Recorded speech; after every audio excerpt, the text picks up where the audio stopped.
तो कल हमने देखा था कि जब हम अपने कंडक्टर को किसी सेल या बैटरी से कनेक्ट नहीं करते तो उनकी एवरेज वेलोसिटी आती है 0। ठीक है, जब हम अपने कंडक्टर के दोनों एंड्स के बीच में हम लोग किसी सेल या बैटरी को कनेक्ट कर देंगे, ठीक है, ऐसे किसी सेल या बैटरी को कनेक्ट कर देंगे तो हमारे इलेक्ट्रॉन्स रैंडम मोशन के साथ साथ धीरे धीरे इधर चलना शुरू कर देंगे। ऐसे देख रहे हो, धीरे धीरे इधर चलना शुरू कर रहे हैं। और पहले क्या था? पहले ये था, जब हमने सेल या बैटरी कनेक्ट नहीं की थी तब हमारे इलेक्ट्रॉन्स, ये एक इलेक्ट्रॉन की बात कर रहे हैं, जब कोई सेल या बैटरी नहीं थी, नो सेल, जब कोई सेल नहीं था तब हमारे इलेक्ट्रॉन्स ऐसे ऐसे ऐसे ऐसे एमलेसली वहीं वहीं घूम रहे थे। ठीक है, नो रिजल्टेंट, यानी एवरेज वेलोसिटी क्या थी? एवरेज वेलोसिटी थी 0, क्योंकि डिस्प्लेसमेंट थी 0। लेकिन अब क्या है? अब कुछ ना कुछ है, there is some finite velocity. ठीक है, समझ गए? यहां पर करंट 0 है, करंट इज इक्वल टू 0। यहां पर करंट 0 नहीं है, यहां पर कुछ ना कुछ करंट है। Current is not equal to 0, यहां पर करंट 0 नहीं है। समझ गए? तो हम यही करेंगे, हम लोग करंट का फॉर्मूला निकालेंगे। समझ गए? करंट का फॉर्मूला निकालेंगे इलेक्ट्रॉन्स की वेलोसिटी के साथ। तो देयर इज सम जो वेलोसिटी होगी ना, यहाँ पर जो कुछ फाइनाइट वेलोसिटी होगी, ठीक है, वो उसे कहेंगे ड्रिफ्ट वेलोसिटी, उसे कहेंगे ड्रिफ्ट वेलोसिटी। समझ गए? उसे कहेंगे हम लोग ड्रिफ्ट वेलोसिटी।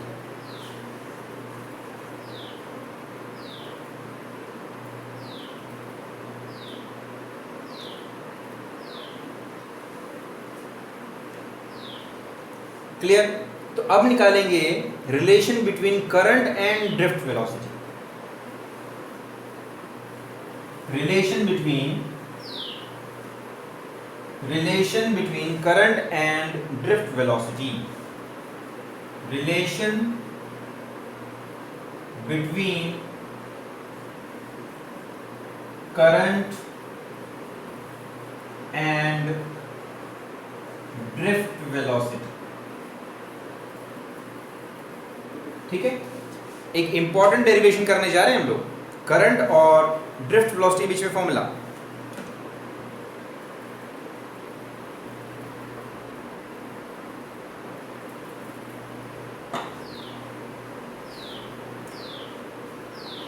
पहले ड्रिफ्ट वेलोसिटी डेफिनेशन लिखते हैं।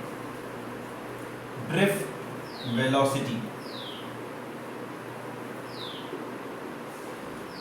इसको डिफाइन करते हैं।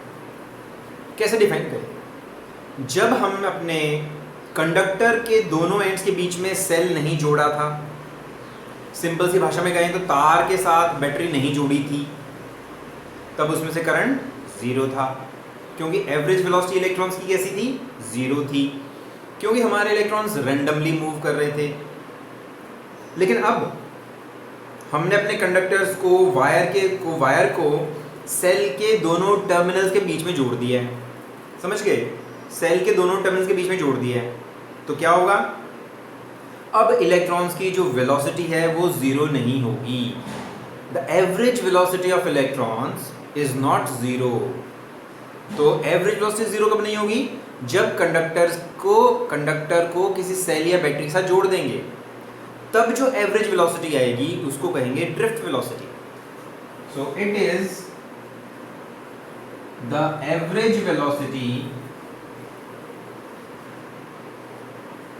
it is the average velocity with which electrons move in a conductor when when a cell is connected between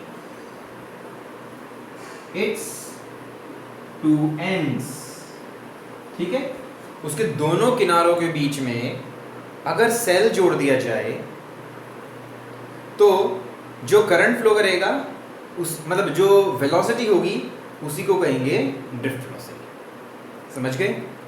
पहले तो जीरो थी ना, अब जीरो नहीं है, इसे कहेंगे ड्रिफ्ट वेलोसिटी। अभी हम फॉर्मूला निकालेंगे relation between current and drift velocity.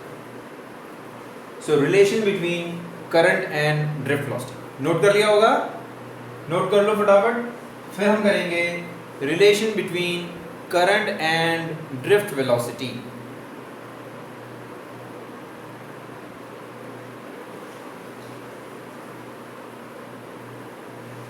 देखो जो हमने कल किया था वो करते हैं। In absence of electric field, ये इलेक्ट्रिक फील्ड कहां से आ गई? इलेक्ट्रिक फील्ड कौन पैदा करेगा? सेल, तो हम कहेंगे सेल, ठीक है, सेल ही इलेक्ट्रिक फील्ड पैदा करेगा।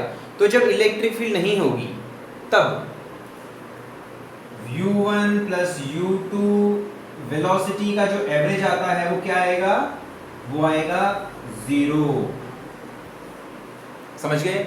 लेकिन जब इलेक्ट्रिक फील्ड लगाई जाएगी, जब सेल लगाया जाएगा, इन प्रेजेंस ऑफ सेल या electric field, in presence of electric field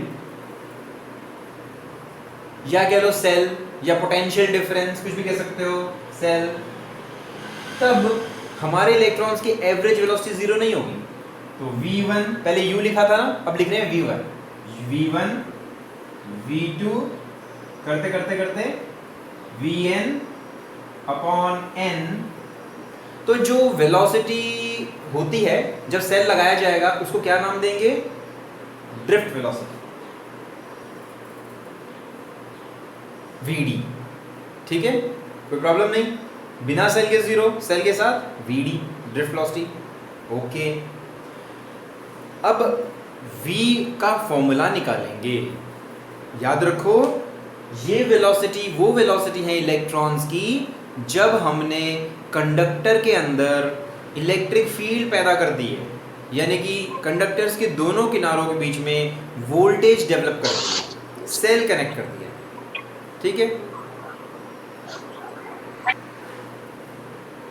तो हम लोग वेलोसिटी का फॉर्मूला निकालेंगे, लेकिन ये वेलोसिटी कब है?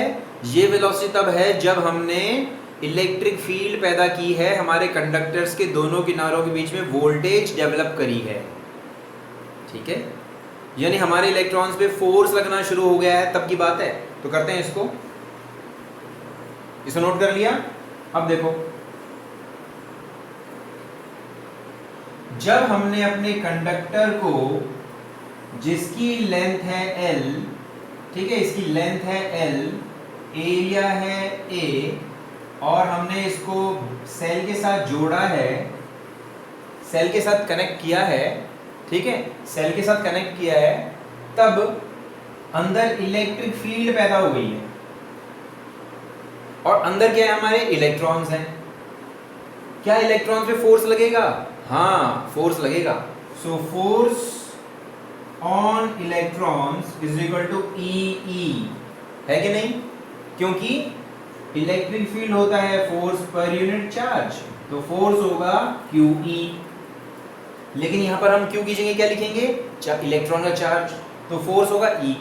अगर इलेक्ट्रॉन का मास है m तो वो एक्सेलरेट करेंगे, तभी तो वो मूव करेंगे इलेक्ट्रिक फील्ड के अपोजिट, तभी तो वो इधर चलना शुरू करेंगे, क्योंकि उनमें फोर्स लगेगा। तो कितना फोर्स लगेगा? समझ रहे हो कि जब हमने बैटरी से कनेक्ट किया तो इलेक्ट्रॉन्स पॉजिटिव टर्मिनल की तरफ चलने शुरू कर रहे हैं। जब पॉजिटिव टर्मिनल की तरफ चलने शुरू करेंगे, इसका मतलब क्या है? इसका मतलब उन पर फोर्स लग रहा है, तो फोर्स, ये फोर्स लग रहा है, और इस फोर्स की वजह से एक्सेलरेट कर रहे हैं, तभी उनकी वेलोसिटी पहले वाली वेलोसिटी नहीं है। तो हम कहेंगे ma is equal to E, acceleration होगी E बाई m, ठीक है। तो हमारे इलेक्ट्रॉन की वेलोसिटी जो u थी इलेक्ट्रिक फील्ड लगाने के बाद बन जाएगी V। तो V is equal to u plus a t वाला फॉर्मूला लगाया जाए, ठीक है, तो ये शुरुआत की वेलोसिटी है, एक्सेलरेशन हो जाएगी ई बाई एम, ठीक है, और ये टाइम t1 समय के लिए, तो वेलोसिटी बढ़ करके हो जाएगी v1। इसी तरीके से t2 समय में वेलोसिटी बन जाएगी v2। ऐसे ही v2 is equal to u2 plus E by M into t2। ऐसे ही t3 समय में वेलोसिटी बन जाएगी v3। इसका मतलब क्या होगा? इसका मतलब ये होगा कि जो हमने वेलोसिटी का फॉर्मूला लिखा ना, vd वाला ड्रिफ्ट वेलोसिटी का फॉर्मूला, कैसे लिखा था हम लोगों ने? इसको मैं मिटाऊं, इसको मिटा देता हूं मैं। तो हमने लिखा था vd is equal to v1 plus v2 plus vn by n। लेकिन v1 तो ये है, v2 तो ये है, पुट करते हैं वैल्यूज, u1 है ये, सॉरी, ठीक है। सो u1 plus a1 t1 plus, क्योंकि एक्सेलरेशन सेम रहेगी इसलिए एक्सेलरेशन मैंने अलग से नहीं लिखा, प्लस u2 प्लस at2, ऐसे करते जाएंगे और डिवाइड बाई n। ये होगी हमारी ड्रिफ्ट वेलोसिटी। लेकिन इसको थोड़ा सा और सॉल्व करें हम लोग, तो इसको ऐसे लिख सकते हैं, u1 प्लस u2 un, और एक्सेलरेशन को अलग से कॉमन निकाल लेते हैं, a t1 t2 और tn बाई n और बाई n, ठीक है। लेकिन ये चीज क्या है? ये चीज तो वेलोसिटी इलेक्ट्रॉन्स की वो वेलोसिटी है जब हमने उसको सेल से नहीं कनेक्ट किया था, तो ये चीज तो होगी 0। और एक्सेलरेशन क्या है? एक्सेलरेशन है ई बाई एम, अभी निकाले ना, ई बाई एम। और इस चीज को एक नया नाम देंगे और कहेंगे टॉ, ठीक है। तो टॉ क्या है? टॉ है t1 t2 tn by n। कैसे आए ये देखो, हमारा इलेक्ट्रॉन यहां से यहां पर गया t1 समय में, यहां से यहां गया t2 समय में, यहां से यहां t3 समय में, t4 समय में, समझ गए? तो एवरेज टाइम, यहां टक्कर मारी, यहां टक्कर मारी, दो टक्कर के बीच में टाइम, यहां से यहां एक और टक्कर लगी तो यहां मुड़ गया, ये दो टक्कर के बीच में टाइम, समझ गए? और जब यहां से यहां मूव किया, फिर से एक टक्कर और लगी, फिर यहां से मुड़ टक्कर लगने के बाद यहां पर मुड़ गया, यहां से फिर से किसी से कोलाइड करेगा, फिर इधर चला जाएगा। तो मतलब कि ऐसे अलग अलग समय पे वो जो है कोलाइड करके मुड़ता रहेगा, समझ गए?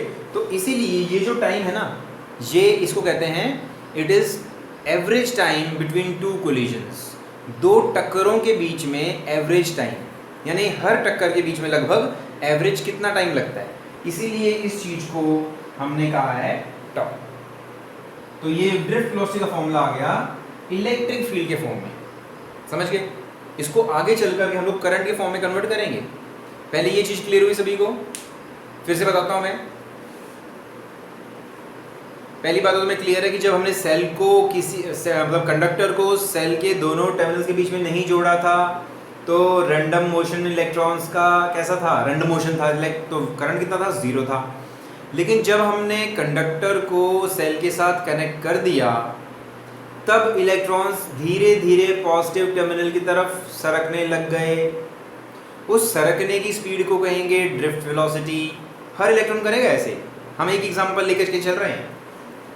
तो जब एवरेज वेलोसिटी, जब इलेक्ट्रिक फील्ड लगेगी तो उस एवरेज वेलोसिटी को कहेंगे ड्रिफ्ट वेलोसिटी, ठीक है। लेकिन वेलोसिटी v1 हो गई है, लेकिन शुरू में v1 थोड़ी ना थी, शुरू में तो u1 थी इलेक्ट्रॉन की, और t1 टाइम के बाद हो जाएगी v1, तो हम लिखेंगे u1 plus a t1। a है एक्सेलरेशन, एक्सेलरेशन अभी फॉर्मूला निकाला। ऐसे ही दूसरे चक्कर में, ये दूसरे टक्कर का कह लो, ऐसे तीसरे टक्कर में, चौथे टक्कर में, समझ गए? एक इलेक्ट्रॉन की बात कर रहे हैं हम लोग। तो इसके U1 U2 को कॉमन निकाल लिया, अलग से कर लिख लिया, और T1 T2 को अलग से लिख लिया, समझ गए? और हम देख रहे थे ये चीज़ तो जीरो हो जाती है, बच गई ये वाली चीज़, एक्सेलरेशन लिखा E/m × τ, और ये बना टक्करों के बीच में बीता हुआ समय, एवरेज टाइम। इसको कहेंगे रिलैक्सेशन टाइम, इसे कहेंगे रिलैक्सेशन टाइम। नाम ही हो गया रिलैक्सेशन, मतलब रिलैक्स करता है, टक्कर मारता है रिलैक्स करता है, टक्कर मारता है रिलैक्स करता है। रिलैक्स करता है मतलब रुकता नहीं है, टक्कर नहीं मारता। रिलैक्सेशन मतलब क्या है? रिलैक्स कर रहा है वो, टक्कर नहीं मारेगा। तो it is average time, relaxation time का डेफिनेशन मैं बोल देता हूँ फिलहाल। It is average time spent between two collisions, दो कोलिजन्स के बीच में बीता हुआ एवरेज टाइम, इसे कहेंगे रिलैक्सेशन टाइम। तो ये formula VD is equal to E/m × τ, एक इंपॉर्टेंट फॉर्मूला आ गया जो इलेक्ट्रिक फील्ड और ड्रिफ्ट वेलोसिटी के बीच में फॉर्मूला है। ये भी इंपॉर्टेंट फॉर्मूला है, किसके बीच में? ड्रिफ्ट वेलोसिटी और इलेक्ट्रिक फील्ड के बीच में। ये बहुत इंपॉर्टेंट फॉर्मूला है जो आगे चल के हमें करंट और ड्रिफ्ट वेलोसिटी के बीच में फॉर्मूला निकालने में मदद करेगा। ये बात क्लियर हुई सभी को? समझ गए? ये बहुत काम किया है, इसके अंदर बहुत सारे कॉन्सेप्चुअल क्वेश्चंस बन जाते हैं, इसलिए इसको समझना बहुत जरूरी है। अब आगे चलते हैं।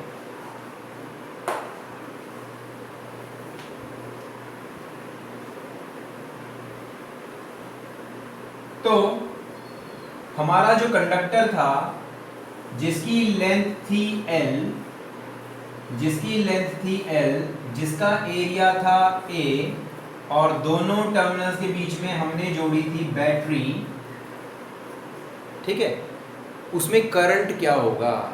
जो हमने कल डिफाइन किया था, करंट होता है rate of flow of charge, rate of flow of charge, समझ गए?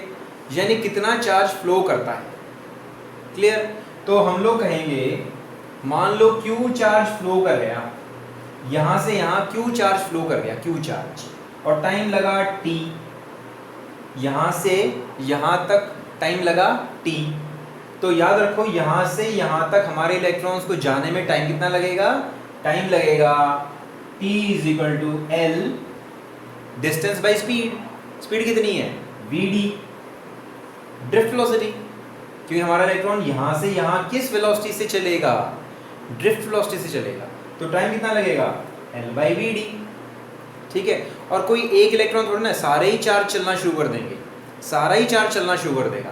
मान लो इसके अंदर n है number of electrons per unit volume. मान लो इसके अंदर कितने इलेक्ट्रॉन्स हैं पर यूनिट वॉल्यूम? n। तो टोटल नंबर ऑफ इलेक्ट्रॉन्स कितने हो गए? सो टोटल नंबर ऑफ इलेक्ट्रॉन्स लिख सकते हैं, यहां लिख लेते हैं इसको,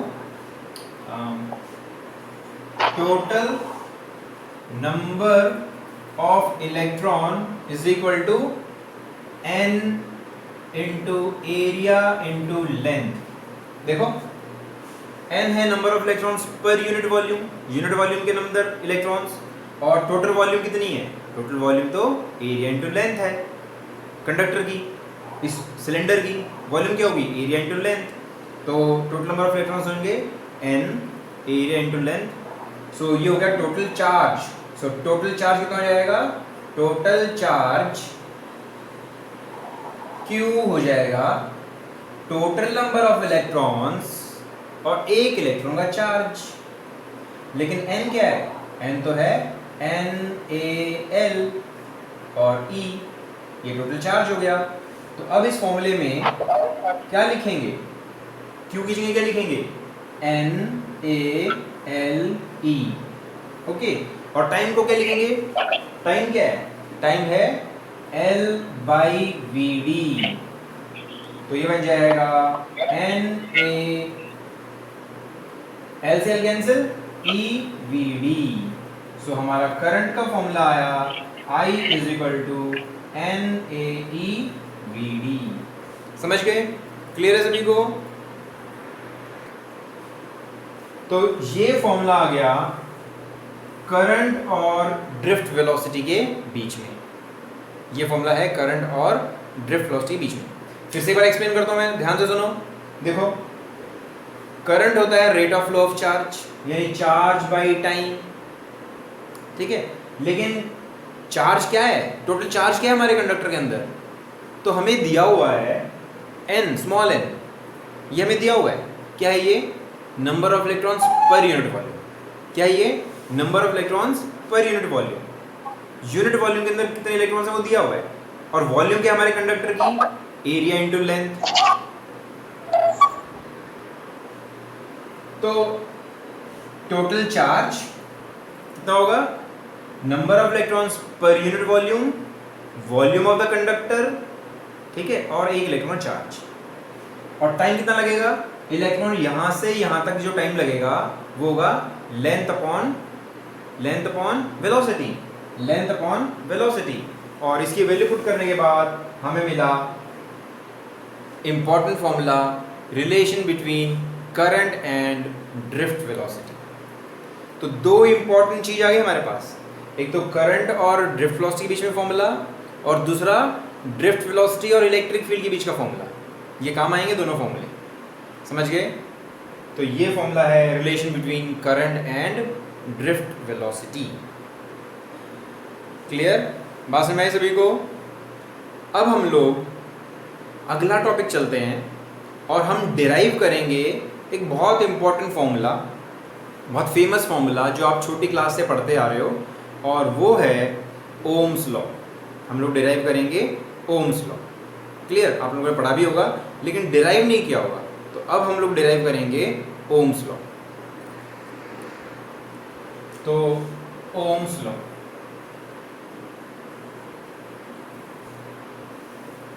ओम्स लॉ क्या है बाद में बात करते हैं, लेकिन अब हमने जो जो बातें पढ़ी एक बार उनको लिख लेते हैं। हमने पढ़ा एक तो I is equal to N A E V D होता है, एक तो हमने ये पढ़ा करंट और ड्रिफ्ट वेलोसिटी के बीच में फॉर्मूला। दूसरा हमने पढ़ा V D is equal to E by M into top. ये दो बातें पढ़ी हमने, एक पढ़ा करंट और ड्रिफ्ट वेलोसिटी का फॉर्मूला, और दूसरा पढ़ा ड्रिफ्ट वेलोसिटी और इलेक्ट्रिक फील्ड का फॉर्मूला। समझ गए? ओम्स लॉ क्या है अभी चिंता करने की जरूरत नहीं है, पहले ध्यान से सुनो। अगर हमें तो इलेक्ट्रिक फील्ड का पता नहीं होता, जब हम किसी वायर के दोनों किनारों के बीच में बैटरी लगा देंगे ना, सेल लगा देंगे, हमें इलेक्ट्रिक फील्ड से ज़्यादा लेना देना नहीं होता। हमें इस बात से लेना होता है कि करंट कितना है और वोल्टेज कितनी है। तो ओम्स लॉ में भी दो ही मोटी मोटी बातें होती हैं, करंट और वोल्टेज। एक चीज़ और आएगी, ठीक है, लेकिन सबसे इंपॉर्टेंट चीज़ क्या है कि उस वायर में कितना करंट तुम भेज रहे हो, कितनी वोल्टेज लगाई। ये दो चीज़ हैं जो हम मेजर कर सकते हैं, नाप सकते हैं।